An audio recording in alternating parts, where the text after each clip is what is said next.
Sudeep Ambari. I'm the CEO at ARAI, Automotive Research Association of India.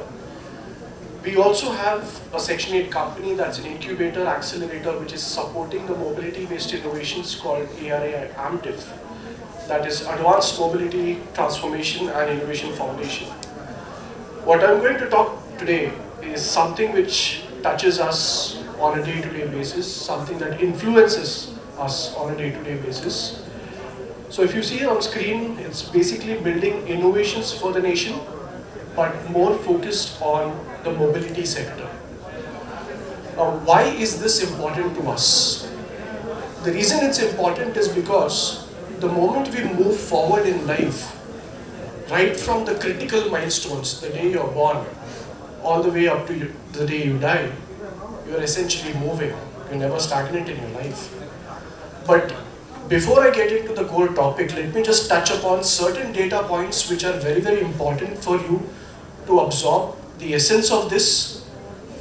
In the startup ecosystem, the most common points that you see today, the number of startups that we have in India is the highest. The job creation due to the startups created is at a peak. The most significant parameter, point number 3, the role of women in entrepreneurship, significantly high right now. But in terms of the global standing, coming from us, number 3 in the world ecosystem. And as you see the numbers, you actually have to understand the most important factor in mobility is scale versus scalability. And this is critical for 2 reasons, because mobility comes at the very end of this spectrum or the ecosystem that we have. But yet again, if you deep dive into this topic, you will see that every mode has a different sort of challenge. Now, when I say these modes actually are very, very common. The reason why we say these challenges exist is because if you look at this ecosystem, it moves at a snail's pace because nobody wants to take the initiative because it's a very heavily regulation-bound industry. It's actually very, very difficult to get approvals in this ecosystem, in the mobility space. If you go into the electric mobility segment of it, another challenge, the adaptation and the implementation of it on a large scale, because there's still a core challenge coming from us as the users, even as small as range anxiety. We have defeated that through good technology, but again, it's still there. If you diversify this and go into the next sector, into the sea, or I would say the logistics, we are dealing with another chapter which for ages has hounded us. Let's talk about piracy. We have trade wars, we have such big challenges in terms of scalability of the modes as well. The more I deep dive into these, if I go into the railroad, another, not being political, but the bullet train project again, hounded by land acquisition, by scale, by the sheer cost of development on a per kilometer basis. If you reach to the moon, again, an area being democratized right now, a lot of good talk happening like the previous session, where we are opening up the space sector right now. But again, in terms of getting critical approvals for, let's say, the fuel, we have to go through a lot of documentation process. Now, what this really translates is something what we call as an automotive handicap situation. It's a mobility crisis for us as innovators in this ecosystem. The reason being, the mass integration is dependent on so many other factors, which poses us the golden question. How do we really scale from here, and what are those examples? If I give you one of the most recent examples, I think everyone is aware about right now. The moment I use the word Indigo, I see some reactions already. It is triggering the thought of disrupted, right? Disrupted journeys. The buzzword when Indigo came in was a disruption in the aviation sector. But would you say disruption is good or bad? It could swing both ways. It's just how we perceive it to our advantage, and hence the next big important question. When you connect mobility with business, what is the implication of it? Would you say that it's a good thing that it mobilizes the business, or whether you think it's a challenge for you because it's not as fast as you think? With mobility today, you're seeing food delivery apps, you're seeing aggregators, you're seeing companies like Blinkit delivering things to you in 10 minutes. But do you take the other side of this challenge where those riders are under so much stress that they have to deliver to you in 10 minutes, otherwise they are being challenged and penalized? It's actually a very, very disruptive ecosystem, but again with a lot of disruptions in the background. And hence what we say, business without mobility is actually a kind of disability. To build on to this, I have a very simple question for you because I want to actually perceive how you think about mobility. So this is a very simple question, if you can just get it. Does the mobility sector progress as fast as it sounds? I hope you understand the question. It's a fairly simple. No. Any other answers? Anyone agrees with this? Anyone thinks that the mobility sector really moves as fast as we think? The reason I pose this question is because it's actually no. And the reason is the scale of the mobility sector is so huge. Look at the sheer numbers. It contributes about 6% to India's GDP. We are talking about production levels at the highest right now. And to give you a simple perspective on why these numbers are important, not just from the financial standpoint or the production standpoint, these numbers are critical because the next time you sit in a car, assuming it could be, let's say, a Maruti Suzuki car, a small hatchback, there are 3,000 parts in that vehicle. Each part has to undergo a specific set of testing and certification, both at a part level, at integration level, and finally has to come together as a moving product. And the beauty of it is, once it is approved by an agency to run on the road, it is people like us, the biggest testing ground in the world called India, who use a car which is meant for 4 people by loading it with at least 6 people. And still we complain it is not delivering the mileage, it is not delivering the performance. Please understand and appreciate the fact that the factor of safety, the compliance, the performance is so high that we really need to overcompensate for things. And that's not an easy thing when you're building 7 lakh cars in each plant. And that's just one OEM for you, not more. So as you go higher into the takeaways, you will see the government is actually promoting all of these via various subsidies. We are looking at good reductions on GST, we are looking at incentives, we are looking at policies which the various government schemes are also putting through. We are talking about many industries and government agencies coming together. We are seeing Ministry of Heavy Industries which regulates this sector from a production standpoint, giving a lot of good incentive schemes. You have the PLI for making cell chemistry, batteries.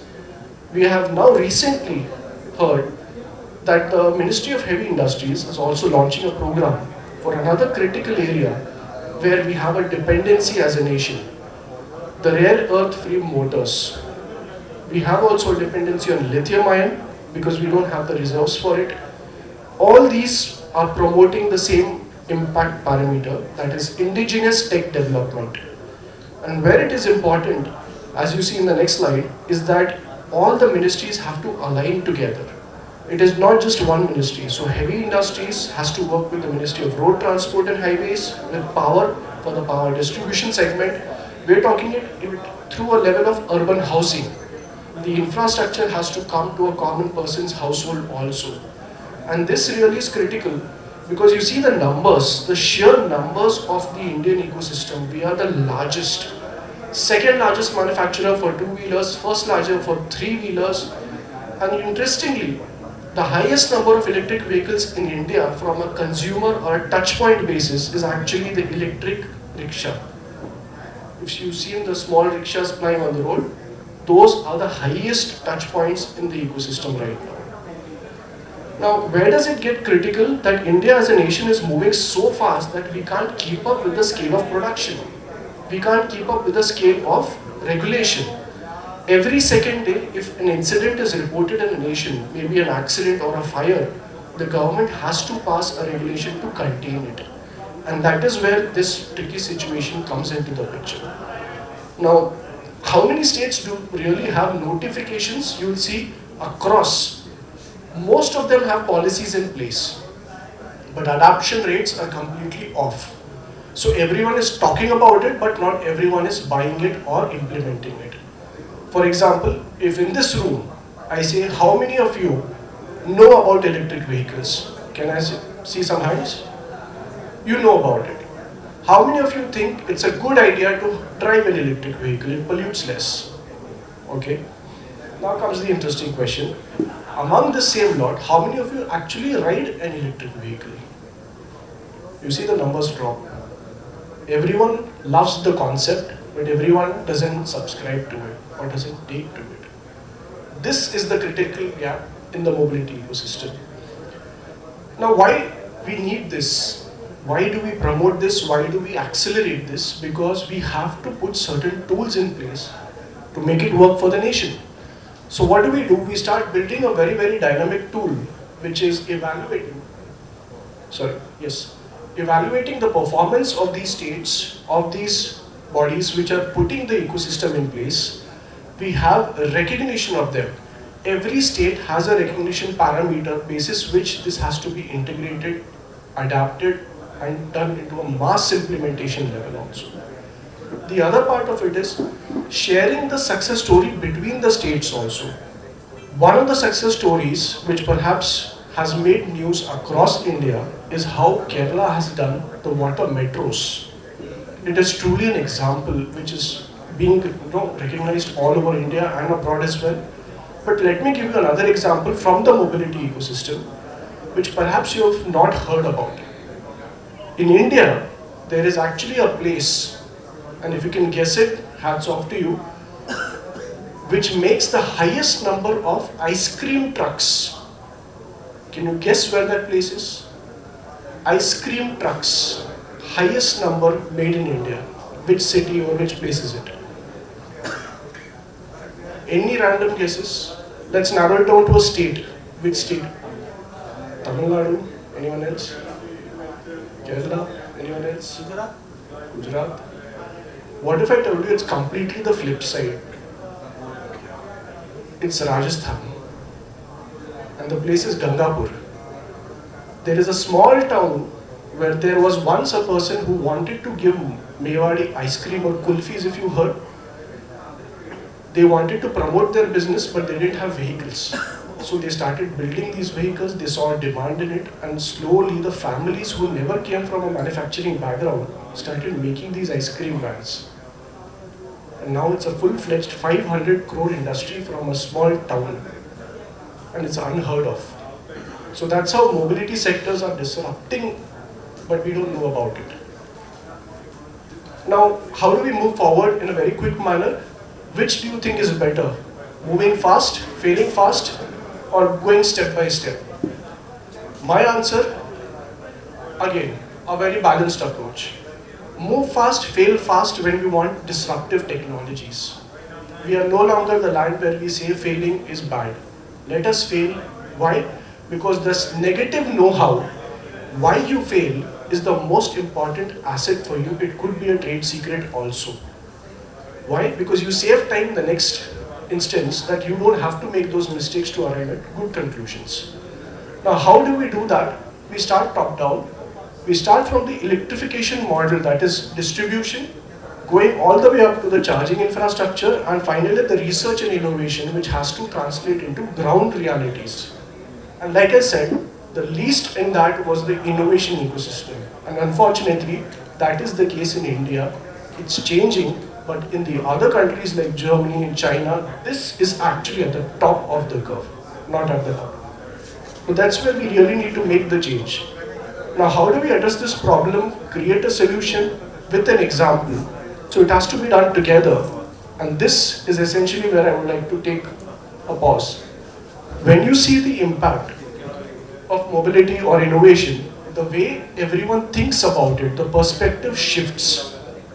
How it shifts? When you talk about government or the institutional bodies, for them, the 3 I's, that is import substitution, indigenous tech development, and the last, mass integration, are the challenges. But when I look at it from an incubator perspective, these completely change. It changes to building innovation running it through an incubation program and integration finally again, because no startup will say I had an easy journey by getting my product into an OEM's line. It is very difficult. That's why the gray area, if you see, is the implementation model. Implementation for innovation starts with validation. You have compliances, government regulations to be taken care of. And finally is the adoption. Now, for the innovators, what we try to help, because the scale is between survivability, scalability, and sustainability, we in the mobility sector don't want our innovators to worry about surviving. We want them to worry about scale. The reason is every OEM company wants you to build innovations which can be adapted into, let's say, 7 lakh cars. If you make an innovation in one nut, it has to be implemented across 7 lakh cars. They have to invest so much in changing the production model, the time, every second matters. So that is why I say, don't worry about today's problem, worry about your dream offer. That tomorrow if you get the best order in hand, assuming it's 1,000, 1 lakh units, will you be able to deliver on it? That is the biggest challenge we are facing as a nation today. So, just to cover it, this is the solution. Do a very simple 4M analysis. If you know this, you're already solving half the problem. The 4M is very simple. It starts with the human, which is behind the innovation, the machine or the inventory that you have, the method which you follow to reach to your successful business models, the material, if you're talking about sustainable materials.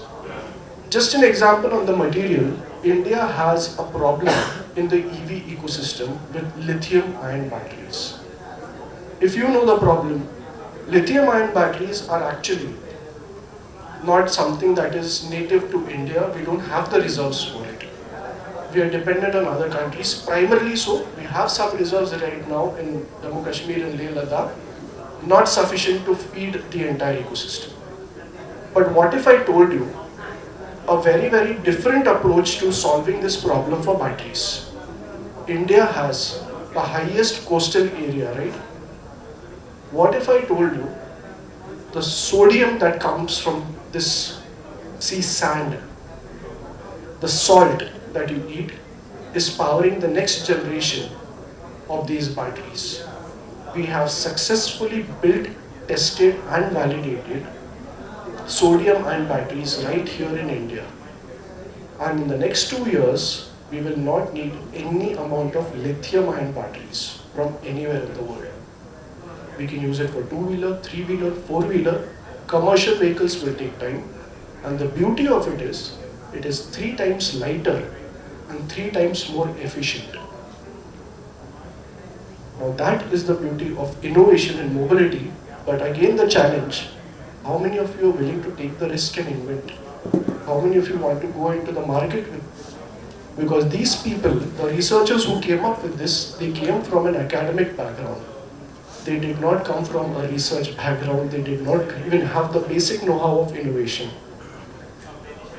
The last part where I want to stop is the last M, the money.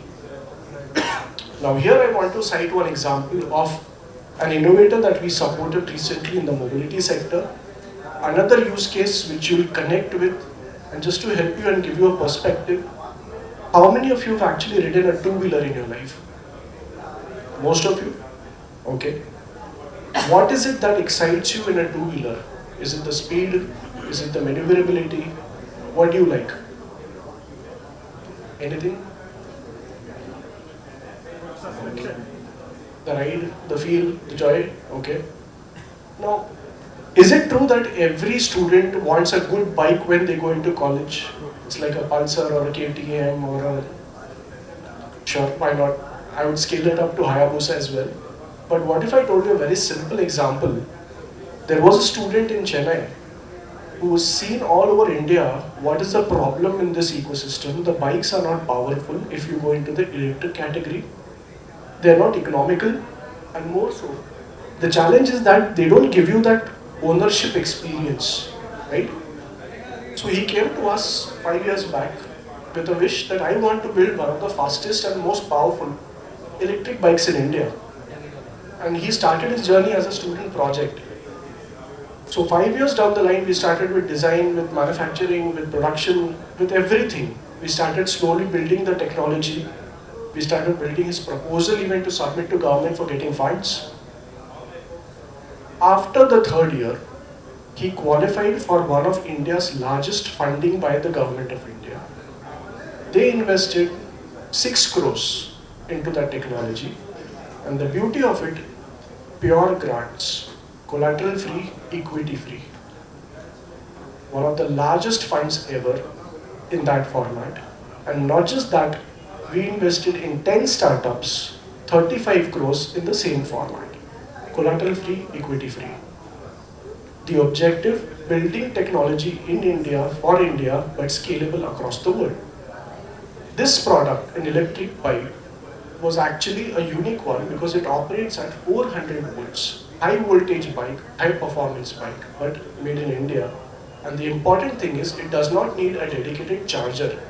It uses CCS2, a normal car charger. So a normal car charger will power your bike in 20 minutes full charge. The moment we started developing it, we got it tested at ARAI, we helped it go for a soft launch, and to conclude the story, they were reluctant whether it would get launched and get the response because after all it was a student project. That bike was launched at an introductory price of 2.4 lakhs. In 1 week, we had 8,000 orders, and that student project in which we invested 6 crore rupees, after 1 week of launch, had an order book of 192 crores. That is the power of student innovation. And believe me, our role was just a facilitator, and these parameters which I was talking about is something that really helps in building that innovation for this nation. So my only request to you, coming from this company called ARAI, is if you come across a problem, it could be an Indigo problem, it could be a truck problem, it could be a bus problem, note it down but also offer a solution. That solution is the most important thing you can give back to our nation, right? So with that, the only feedback to you, let's innovate, let's incubate, but more importantly, let's integrate our ideas into the ecosystem. Thank you so much.